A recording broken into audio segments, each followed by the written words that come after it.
Hi guys, welcome to my channel. It's Baby Star again, your favorite. Thank you so much for tuning in. If you're new here, you're welcome. You're welcome. I'm happy to see you. I'm so much happy this afternoon. And to my star subscribers, thanks so much for stopping by. Thank you so much. I celebrate you guys. You are the best. You are the best. I love you. I love you. Okay, in today's video, I'll be sharing with you guys a word, a topic we are all familiar with. And the topic is the promises of God. The promises of God. I know we're all familiar with the word promise, promise, promise. Yeah, based on research, millions of promises are made per day. Per day, millions of promises are made, and different promises are made. Promises made from couples, promises made from parents to the children, children to parents, promises made among relatives, promises made from the government to the citizens, and then the most paramount one is promises made to oneself. Mm. Is deep. There is something cognizant we do take note of before promises are made, and I call this a connecting factor in the sense that the person who made promise to us, before making those promises, we know that they have the capacity, they are capable of fulfilling the promises they made to you, and they are the connecting factor. They are called connectors. Yes, I call that connectors, and they are the connecting factors between we they are making the promises to. And let me share to you some stories. Some stories, let me share them with you in order for you to understand what I'm talking about. But before saying that, when promises fail, I've discovered one thing, that it leads to depression, it leads to lack of trust, it leads to high blood pressure, even it leads to unexpected sickness. And I've come to realize that most parents in this century in which we are now, most parents tend to promise their children. This is the real life story I'm telling you about. They promise the children, Benga, Bolu, immediately you're through in your uni, be ready to go abroad. I'm going to sponsor you for a master's degree, PhD level, and all sorts. And the trust of these children are so much on the promise the dad has made for them. They so much put their trust in their parents. But at the long run, things were going as it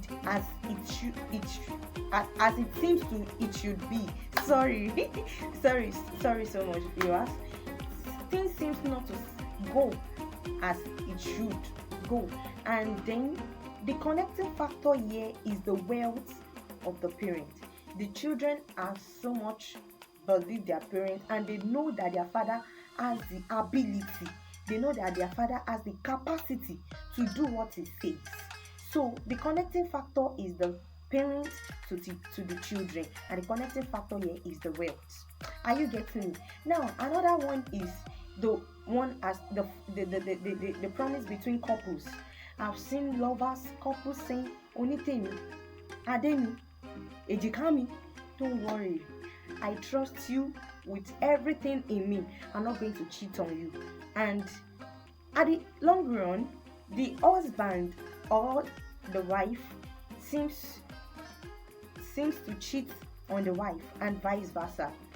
They both put their trust in each other based on the connecting factor called love. And what? And righteousness. Being righteous to each other, to oneself, and love.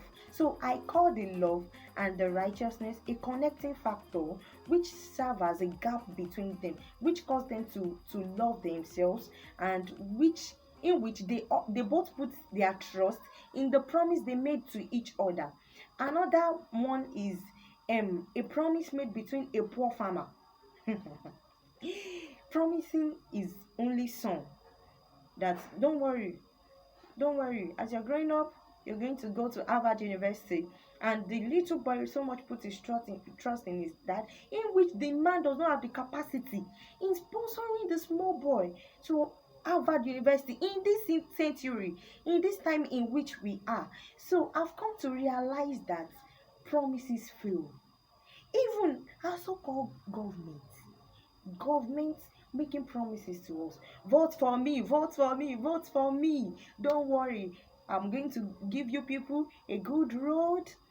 availability of good employment, stable economy, and all sorts, good water supplies, and all sorts. They made different promises to us as citizens, and we put our trust in them. They even give us 1,000 naira so that we can vote in for them. After voting, what do they give us? They give us nothing. We put our trust in them, putting all our hope on them. But at the end of the day, they failed us. So everything seems to no avail. We all put our trust in one way or on one person or the other, putting our trust in one person or the other, and they all fail. A friend says, and I quote, he says that the viability and the validity of men is in the fulfillment of his word. And due to this, men we seems to really put our trust in men. We put our trust in people, which ought not to be. So I've come to share with you that when promises are made, accept it, grab it as individual. Carry those promises like this. Don't really put them in your heart. Carry them in your hands and throw it to God.